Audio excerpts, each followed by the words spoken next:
Matul din is-sena, in-nefqa globali fuq pensjonijiet u benefiċċji inkluż pensjonijiet tas-servizz u servizzi soċjali oħrajn hija stmata li se tilħaq is-somma rekord ta' biljun u 300 miljun euro. Dan tħabbar f'konferenza tal-aħbarijiet mill-Ministeru għas-Solidarjetà u l-Ġustizzja Soċjali, il-Familja u d-Drittijiet tat-Tfal li semmiet l-aħħar ċifri brabta mal-ħidma ta' dan l-istess Ministeru tul din is-sena.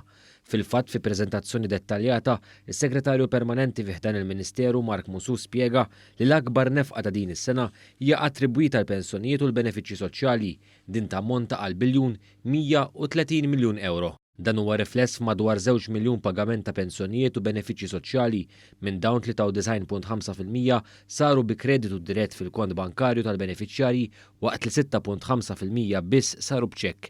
Intant kważi 103 miljun u nofs euro intefqu f'pensjonijiet tas-servizz, aktar minn 27 miljun u 500 elf euro intefqu fuq servizzi ta' ħarsin soċjali u ftit aktar minn 10 miljun euro intefqu fi sħubiji ma' qdiet mhux governattivi biex jingħata servizz fis-soċjetà. Il-preżentazzjoni trattat ukoll il-kisbiet ta' dan il-Ministeru fil-qasam li jindirizza lil dawk f'riskju ta' faqar u esklużjoni soċjali.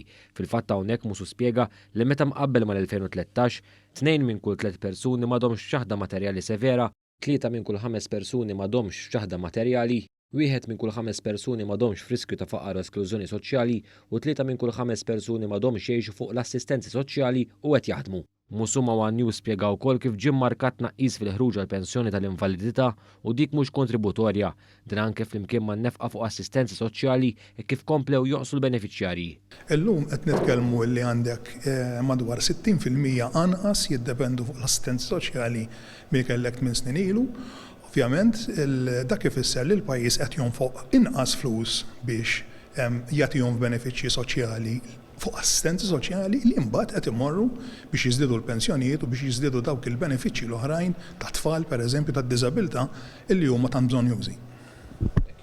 Il-Ministru Michael Falzon irrimarka t-twettiq tal-weddiet elettorali ta' dan il-Ministeru fil-fatt fil-qasam soċjali twettqu 99.6% tal-proposti fil-manifest elettorali tal-2017 u fakkar kif fi żmien gvernijiet nazzjonalisti l-wedi elettorali qatt ma kienu jiġu onorati kollha fil-waqt li kien normali li jiżdiedu piżijiet u taxxi fuq il-poplu. L-iktar ħaġa importanti imma dak li jħossu nies hemm barra.